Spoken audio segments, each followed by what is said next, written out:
Hey guys, and welcome back to the FPL Point Predictor, in partnership with FPL Bet and Bet for the Best. Make sure to visit fplbet.com where you can see their pundits challenge me with their own team of 5-point predictor. If you're new here, this is the series where I predict 5 players that I believe are guaranteed 4 or more points in the upcoming FPL game week. But remember, I must follow the rules set here. If you enjoyed the video, don't forget to drop a like, get subscribed, and then submit your own 5 selections in the comments below. So let's start by recapping my predictions from last week and see how accurate I was for Game Week 10. As expected, Jose Holebas picked up a nice predictable clean sheet. At home to strugglers Hull, who are certainly missing their creative spark Robert Snodgrass, he took his and Watford's clean sheet tally to 3 in 3 games. Liverpool continued to score goals for fun in Game Week 10, this time at the expense of Crystal Palace. I did fancy another goal scoring route here, but as you all know, this is the point predictor, and I had to include an option under 8 million. This ruled out more obvious choices like Mane, Coutinho and Firmino, and regrettably, Lallana was surprisingly unable to get himself in on that action. The big hitter, and almost always reliable Chilean, ended his mini-slump of 3 games without a goal for Arsenal. An emphatic performance from Alexis Sanchez saw him pick up 2 goals and a beautiful 2 bonus points.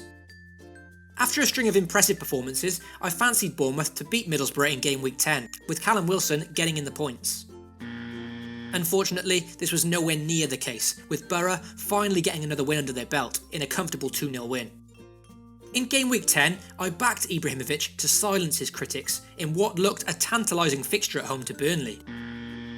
It was a performance that was criticised by many United fans for his lack of clinical finishing, and this is fair, he did squander a staggering 12 chances in total.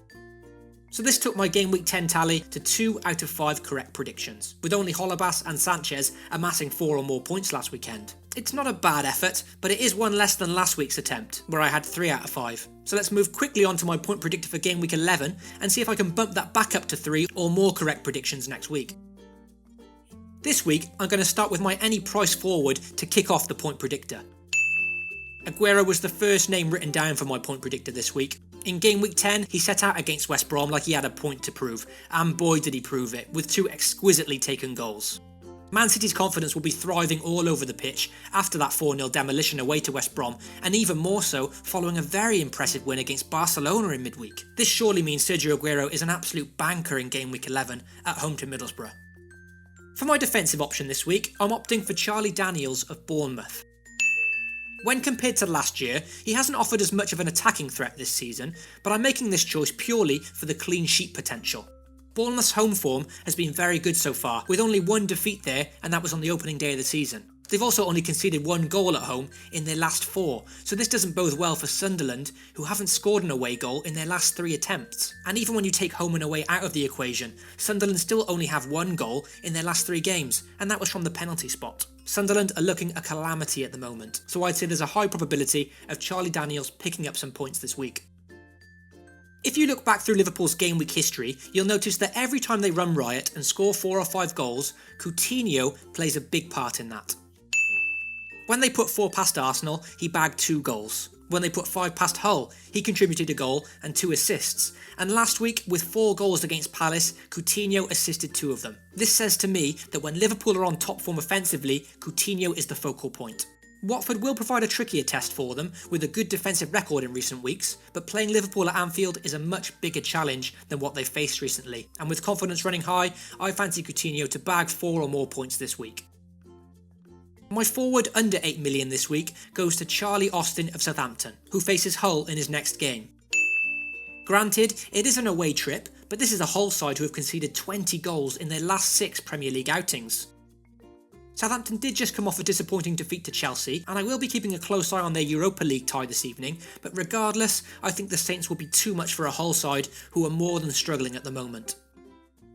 Finally, I'm left with my midfielder under 8 million option. This was again the trickiest selection for me this week. Remember, I can only select 1 player per team, so a lot more viable options are eliminated due to my other point predictor choices. With the form Chelsea are in, I almost feel criminal not to include a Chelsea option for the 2nd week running. I considered Victor Moses for this position, who's flourishing in Chelsea's new system, but he is playing as a wing back, which is not ideal for an FPL midfielder. In the end, I've opted for Gylfi Sigurdsson of Swansea.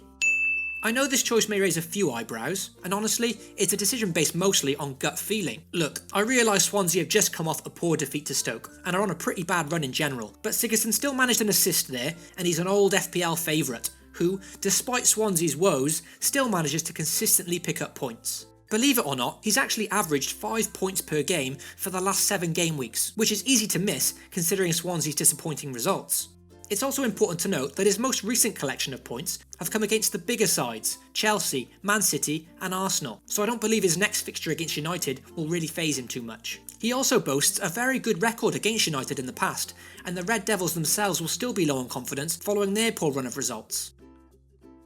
And that's all for this week, guys. Let me know what you think of the choices this week and if you think they're well informed or completely idiotic. All comments are welcome. Make sure to check out my last FPL video if you haven't already, where I round up Game Week 10 and preview Game Week 11. And also, check the description for a link to FPL Bet and Bet for the Best, 2 excellent footballing websites.